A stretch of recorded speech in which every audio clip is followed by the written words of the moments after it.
Hello दोस्तों, स्वागत है आपका संबोधि एकेडमी पर। और आज हम जो है भूगोल का नेक्स्ट लेक्चर आज करने वाले हैं। तो हम अब तक पढ़ चुके हैं क्या पढ़ चुके हैं? हम पढ़ चुके हैं सौरमंडल तक हमने डिस्कस किया था, और उससे पहले हम जो है बिग बैंग थ्योरी पढ़ चुके हैं। तो सौरमंडल के बारे में आज हम बात करने वाले हैं। सौरमंडल क्या है? तो मैंने आपको बताया था सौरमंडल जो है वो जहाँ तक भी सूर्य का प्रकाश पहुँच पाता है उस सारे एरिया को हम सौरमंडल कहते हैं। जैसे ये सन है और इसका प्रकाश जो है चारों तरफ यहाँ तक पहुँच पा रहा है, आप मान लीजिए यहाँ तक पहुँच पा रहा है, तो ये पूरा क्या कहलाएगा? इसे हम सौरमंडल कहेंगे। ये पूरा जो एरिया होगा जहाँ तक भी सूर्य का प्रकाश पहुँचेगा वो क्या कहलाएगा?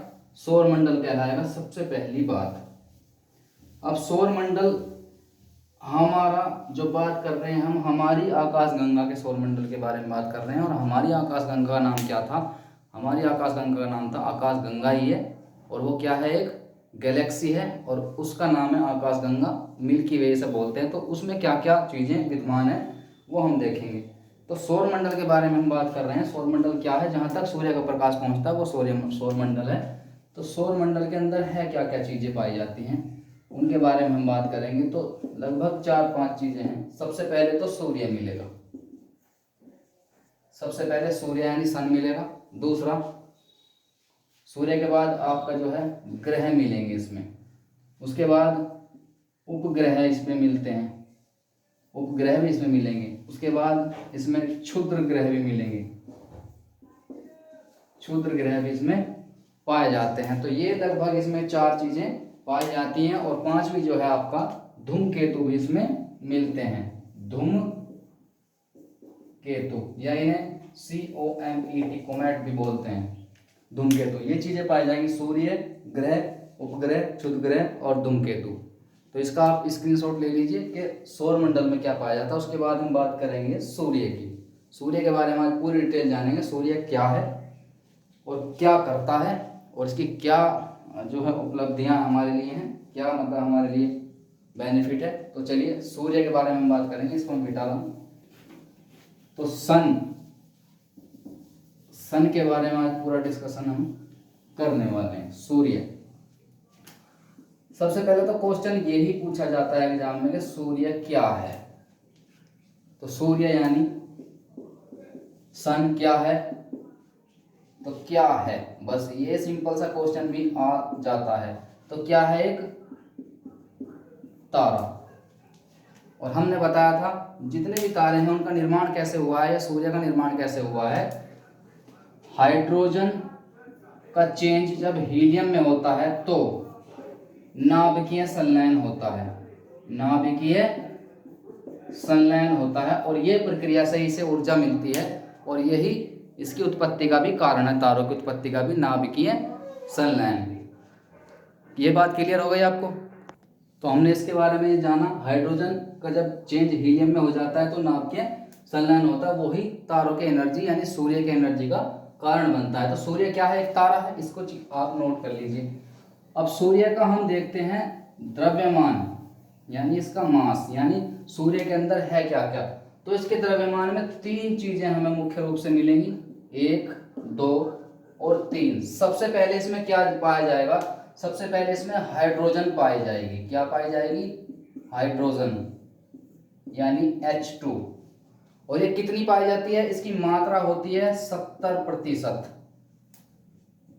70% हाइड्रोजन मिलता है हमें सूर्य के अंदर। उसके बाद दूसरा जो है आपका हीलियम पाया जाता है। इसमें क्या पाया जाता है? हीलियम पाया जाता है, और इसको He से डिनोट करते हैं। और ये कितने प्रतिशत है? 28% जो है हीलियम पाया जाता है। उसके बाद में आपका यूरेनियम और अन्य, यूरेनियम प्लस एक्सेट्रा कुछ भी और भी कुछ तत्व हो सकते हैं, तो केवल 2% ये मिलते हैं। तो 28, 2, 30 और 70 100%। यानी इसका पूरा जो द्रव्यमान है ये क्या है? ये है, ये सूर्य का क्या है? द्रव्यमान, या इसे मास भी बोलते हैं, मास। तो द्रव्यमान में क्या है? हाइड्रोजन 70%, हीलियम 28% और यूरेनियम 2% और अन्य पदार्थ इसमें पाए जाते हैं। आप इसको भी नोट कर सकते हैं। ये इसका द्रव्यमान हो गया कि इसमें है क्या क्या सूर्य के अंतर्गत। जल्दी से इसका स्क्रीनशॉट ले लीजिए आप, मैं फिर आगे चलता हूं।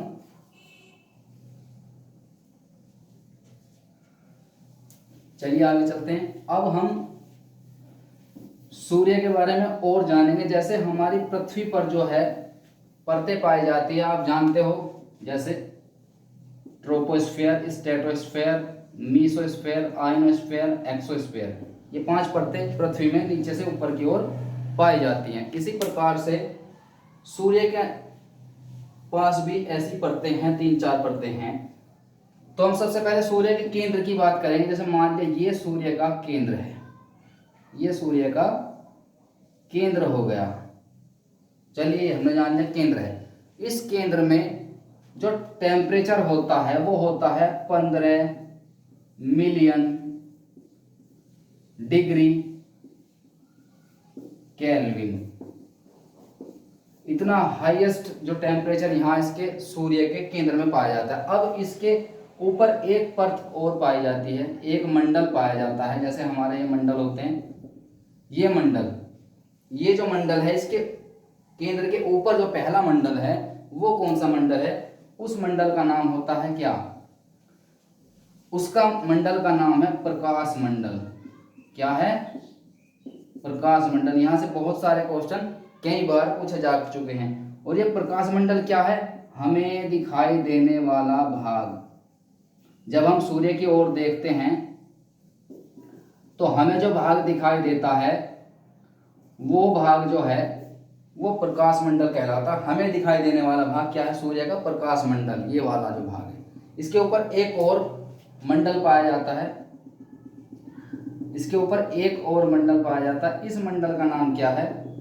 इस मंडल में क्या होता है? भयानक गति की क्या चलती हैं?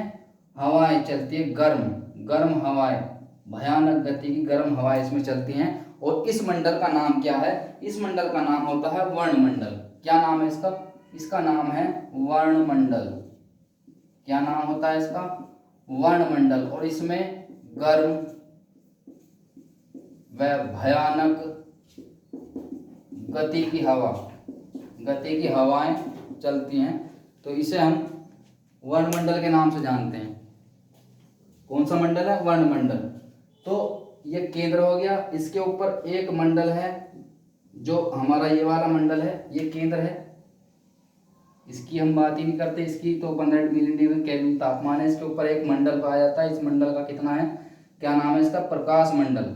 और ये हमें दिखाई देने वाला, जब हम सूर्य की ओर देखते हैं तो हमें जो भाग दिखाई देता है वो प्रकाश मंडल होता है। ये वाला भाग है पहली परत, इसकी पहला मंडल। उसके बाद इसके ऊपर दूसरा है, उसका नाम क्या है? उसका नाम है वर्णमंडल। इसमें गर्म भयानक गति की हवाएं चलती है। उसके बाद इसका एक तीसरा भाग, तीसरा जो है मंडल होता है, एक तीसरा मंडल है इसका, इस टाइप का है वो, और इसे बोलते हैं परिमंडल। इसे क्या बोलते हैं? परिमंडल। इसका एक दूसरा नाम है कोरोना। क्या नाम है इसका? कोरोना, परिमंडल या कोरोना। तो ये वो वाला कोरोना है जो भयानक बीमारी फैली हुई है इस समय, पेंडेमिक, वो नहीं है। ये परिमंडल और दूसरा नाम इसका कोरोना भी आता है कभी कभी। और ये कब दिखाई देगा? जब सूर्य और पृथ्वी के बीच चंद्रमा आता है और सूर्य ग्रहण होता है। तो पूर्ण सूर्य ग्रहण जब होता है तो एक गोल रिंग सा हमें सूर्य का दिखाई देता है, चारों तरफ रोशनी, बस उसके आगे एक ब्लैक आ जाता है जो हमें दिखाई नहीं देता। उसके चारों तरफ जो वो रिंग सा दिखाई देता है वो उसी रिंग को हम क्या कहते हैं? परिमंडलीय कोरोना। ये कब दिखता है? सूर्य ग्रहण के समय दिखेगा। कब दिखाई देगा? पूर्ण सूर्य ग्रहण के समय। पूर्ण सूर्य ग्रहण के समय दिखेगा, अन्यथा ये नहीं दिखता। तो ये इसके कुछ क्या है? मंडल है। सबसे पहला जो है आपका केंद्र है, ये सूर्य का केंद्र है। इसमें तापमान होता है 15 मिलियन डिग्री केल्विन। उसके बाद पहली जो इसका मंडल है उसका नाम होता है प्रकाश मंडल। सूर्य के जो हम देखते हैं, हमें जो दिखाई देता है वो भाग, वो प्रकाश मंडल होता है, पहला इसका मंडल। उसके बाद दूसरा मंडल इसका वर्णमंडल है जिसमें गर्म और भयानक हवाएं चलती है। उसके बाद इसका तीसरा मंडल है जिसे परिमंडल या कोरोना कहते हैं। पूर्ण सूर्य ग्रहण के समय हमें दिखेगा, अन्यथा दिखेगा नहीं। आप इसका स्क्रीनशॉट लीजिए और समझ में भी ये आ गया होगा सबके। आगे चलेंगे, फिर थोड़ा सा और है बस। और वीडियो को आप लाइक शेयर जरूर करें, सब्सक्राइब कर लें चैनल को जरूर। अगर आपको ये अच्छा लगता है, ये कंटिन्यूटी अगर आप चाहते हैं तो आप इसे सब्सक्राइब करें और इसे चारों तरफ फैला दीजिए, जिससे सभी को इसका लाभ मिल सके। ये कंटिन्यूटी के साथ क्लास चलेगी, पूरी जीएस कराऊंगा मैं। धीरे धीरे हम बढ़ेंगे और अपनी मंजिल पर पहुंच ही जाएंगे एक दिन चलते चलते। तो आप साथ बने रहिए, तो हम भी चलते रहेंगे। तो चलिए आगे चलते हैं। तो इसको लाइक शेयर बिल्कुल करना भूलें ना, तुरंत कर दें, लाइक कर दें। और चैनल पर नए हो तो सब्सक्राइब कर लें और अपने सभी दोस्तों, फ्रेंड और हर जगह इसको पहुंचा दें आप, जिससे हमारा भी मनोबल बढ़ता रहे, क्योंकि सब्सक्राइबर बढ़ नहीं रहे हैं। अगर आपको वीडियो अच्छी नहीं लगी तो कमेंट करके बताइए क्या सुधार किया जाए, लेकिन कमेंट जरूर कीजिए और सब्सक्राइब कीजिए चैनल को। चलिए आगे चलते हैं। अब सूर्य के ऊपर कुछ रेखाएं पाई जाती हैं। सूर्य के ऊपर जो रेखाएं पाई जाती हैं, उन रेखाओं को क्या कहा जाता है? फ्रॉनहोफर रेखाएं कहा जाता है। कभी कभी पूछ ले कि सूर्य के ऊपर जो रेखाएं पाई जाती हैं, उन रेखाओं को क्या कहा जाता है? फ्रॉनहोफर रेखाएं उन्हें कहा जाता है। सूर्य की सतह पर काले रंग की रेखाएं। और उसके बाद सूर्य की सतह पर काले धब्बे भी दिखाई देते हैं कभी कभी, जैसे जैसे काले धब्बे, इस टाइप से काले धब्बे दिखाई देते हैं। इन धब्बों का कभी कभी तो क्या होता है? साइज बढ़ जाता है। कभी क्या होता है? इनका साइज घट जाता है, इनका साइज घट जाता है, और कभी इनका बढ़ जाता है साइज। तो इसको क्या कहते हैं? ये प्रक्रिया होती है धब्बों का, काले धब्बों का संख्या प्रत्येक 11 वर्ष के बाद, प्रत्येक 11 वर्षों पर इनकी संख्या क्या होती है? घटती है और बढ़ती है। पहले 11 वर्ष घटेगी या बढ़ेगी, दूसरे 11 वर्ष घटेगी या बढ़ेगी, ऐसे घटती बढ़ती रहती है। तो इस पूरी प्रक्रिया को क्या कहते हैं? सौर धब्बा चक्र। क्या कहते हैं? सौर धब्बा चक्र। तो पूछ ले कितना टाइम है? 11 वर्ष। सौर धब्बा चक्र का टाइम कितना है? 11 वर्ष होता है। ये भी आप नोट करें।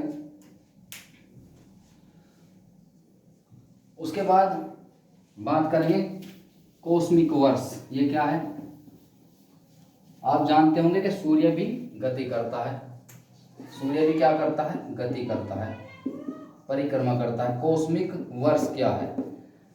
हमारी जो आकाश गंगा है, हमारी जो ये मिल्की वे है आकाश गंगा, इसका बताया जाता है सूर्य इसका केंद्र है, ऐसा बताया जाता है। तो सूर्य क्या करता है? इसकी जो है परिक्रमा करता है, और इसकी परिक्रमा करने में उसे कितना समय लगता है? 224 मिलियन ईयर लगते हैं उसे। और इस 224 मिलियन ईयर को ही हम क्या कहते हैं? कॉस्मिक वर्ष कहा जाता है।